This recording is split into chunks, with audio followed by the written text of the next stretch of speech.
Hi ಎಲ್ಲರಿಗೂ ನಮಸ್ಕಾರ. Welcome to my YouTube channel. ಇವತ್ತು ನಾನು ವಿಭಿನ್ನ ರೀತಿಯಲ್ಲಿ ಬೆಂಡೆಕಾಯಿ ಪಲ್ಯವನ್ನು ಮಾಡ್ತಾ ಇದ್ದೇನೆ. ಬನ್ನಿ ಹೇಗೆ ಮಾಡೋದು ಅಂತ ನೋಡೋಣ.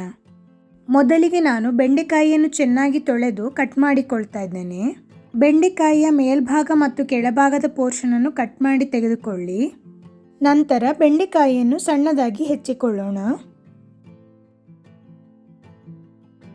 ಈಗ ಒಂದು ಬಾಣಲೆಯಲ್ಲಿ 2 ಚಮಚ ಎಣ್ಣೆಯನ್ನು ತೆಗೆದುಕೊಂಡಿದ್ದೇನೆ. ಬೆಂಡೆಕಾಯಿಯಲ್ಲಿರುವ ಲೋಳೆ ಅಂಶ ಹೋಗಲು ನಾವು 1-2 ನಿಮಿಷಗಳ ಕಾಲ ಬೆಂಡೆಕಾಯಿಯನ್ನು ಎಣ್ಣೆಯಲ್ಲಿ ಹುರಿದುಕೊಳ್ಳಬೇಕು. ಹೆಚ್ಚಿಟ್ಟುಕೊಂಡಿರುವ ಬೆಂಡೆಕಾಯಿಯನ್ನು ಇದಕ್ಕೆ ಹಾಕಿ ಚೆನ್ನಾಗಿ ಹುರಿದುಕೊಳ್ಳೋಣ.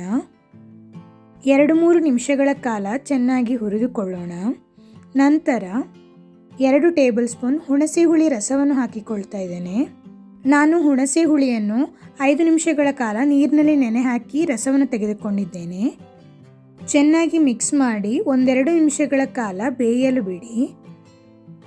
ಈ ರೀತಿ 1-2 ನಿಮಿಷಗಳ ಕಾಲ ಎಣ್ಣೆಯಲ್ಲಿ ಹುರಿದು ನಂತರ ಹುಣಸೆ ಹುಳಿಯ ರಸದಲ್ಲಿ ಚೆನ್ನಾಗಿ ಬೇಯಿಸಿದರೆ ಬೆಂಡೆಕಾಯಿಯಲ್ಲಿರುವ ಲೋಳೆ ಅಂಶ ಚೆನ್ನಾಗಿ ಹೋಗುತ್ತದೆ.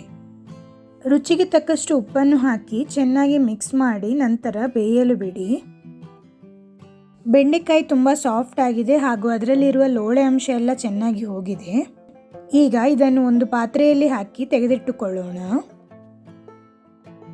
ಈಗ ಒಂದು ಬಾಣಲೆಯಲ್ಲಿ 2 ಟೇಬಲ್ ಸ್ಪೂನ್ ಎಣ್ಣೆಯನ್ನು ಹಾಕಿ ಸ್ವಲ್ಪ ಉದ್ದಿನಬೇಳೆ, ಸಾಸಿವೆ ಹಾಗೂ ಒಣಮೆಣಸನ್ನು ಹಾಕೋಣ.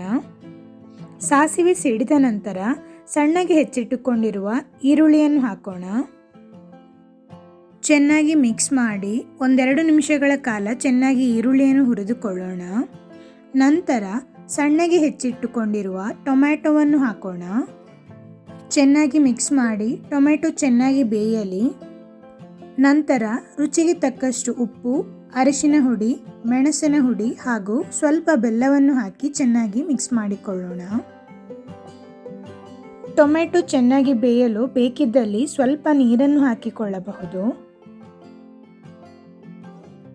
ಈಗ ನಾವು ಮೊದಲೇ ಫ್ರೈ ಮಾಡಿ ತೆಗೆದಿಟ್ಟುಕೊಂಡಿರುವ ಬೆಂಡೆಕಾಯಿಯನ್ನು ಇದಕ್ಕೆ ಸೇರಿಸಿಕೊಳ್ಳೋಣ. ಚೆನ್ನಾಗಿ ಮಿಕ್ಸ್ ಮಾಡಿ. ಮಸಾಲೆಗಳೆಲ್ಲ ಬೆಂಡೆಕಾಯಿಗೆ ಚೆನ್ನಾಗಿ ಹೊಂದಿಕೊಳ್ಳಲಿ. 1-2 ನಿಮಿಷಗಳ ಕಾಲ ಸಣ್ಣ ಉರಿಯಲ್ಲಿಟ್ಟು ಬೇಯಿಸಿಕೊಳ್ಳೋಣ.